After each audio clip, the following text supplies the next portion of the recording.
And happy Friday, everybody. We begin this morning with my exclusive interview with President Trump. I sat down with the president yesterday at the White House, asking him about his feud with the late Senator John McCain, working with Democrats, Israel, and economic growth.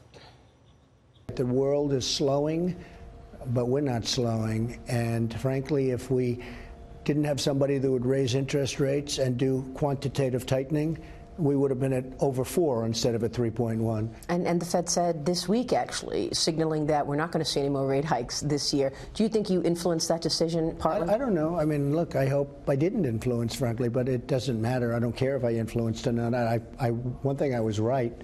But we would have been over 4 if they didn't do all of the interest rate hikes. And they tightened. I mean, they did $50 billion a month. I said, what are we doing here? You spent a good portion of your time in Ohio the other day trashing John McCain. Senator John McCain is dead. Why are you doing this? So it's not a good portion of my time. It's a very small portion. But if you realize, about 3 days ago it came out that his main person gave to the FBI the fake news dossier. It was a fake. It was a fraud. It was paid for by Hillary Clinton and the Democrats.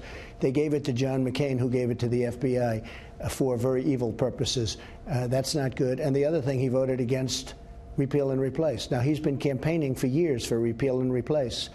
I'm not a fan. After all of this time, think of this.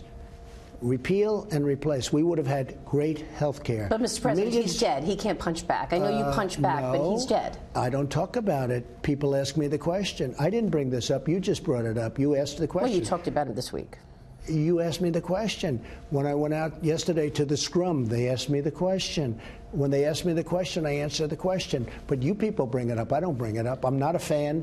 He was horrible what he did with repeal and replace. It was what he did to the Republican Party and to the nation and to sick people that could have had great health care was not good. So I'm not a fan of John McCain, and that's fine. Is there anything you see that you would like to work with the Democrats on in this next 2 years? Yes, we could work on a lot. We could work on a lot. And I think the easiest thing, frankly, of all, I could have started it with number 1, but I want to get the tax cuts, which we got.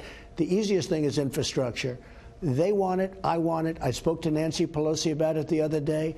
We agree on it. We even like the type, I think, we like the type of infrastructure we're talking about. Maybe in a certain way more Democrat from my standpoint than the Republican concept. You said it is time for the U.S. to recognize Israel's sovereignty and the Golan Heights. Why now? Why did you send that out? I've been thinking about doing it for a long time. It's been a very hard decision for every president. No president has done it. This is very much like Jerusalem, moving the embassy to Jerusalem. I did that. And I fully understand why Clinton and Bush and Obama, everybody campaigned on Jerusalem and the embassy going to Jerusalem. I even got the embassy built, by the way, very inexpensively. But they all campaigned on it. They never did it. And I understand why. Because when I got elected, I also campaigned on it. When I got elected, I was inundated with calls from all over the world. The leaders, mostly the leaders, saying, please don't do it, don't do it. I did it. And it's been done. And it's fine. Golan Heights is the same thing. For years, other presidents have campaigned. They said they'd do it. This is sovereignty. This is security. This is about regional security. It's not about Netanyahu's reelection. No, I wouldn't even know about that. I wouldn't even know about that. I have no idea. I hear he's doing okay.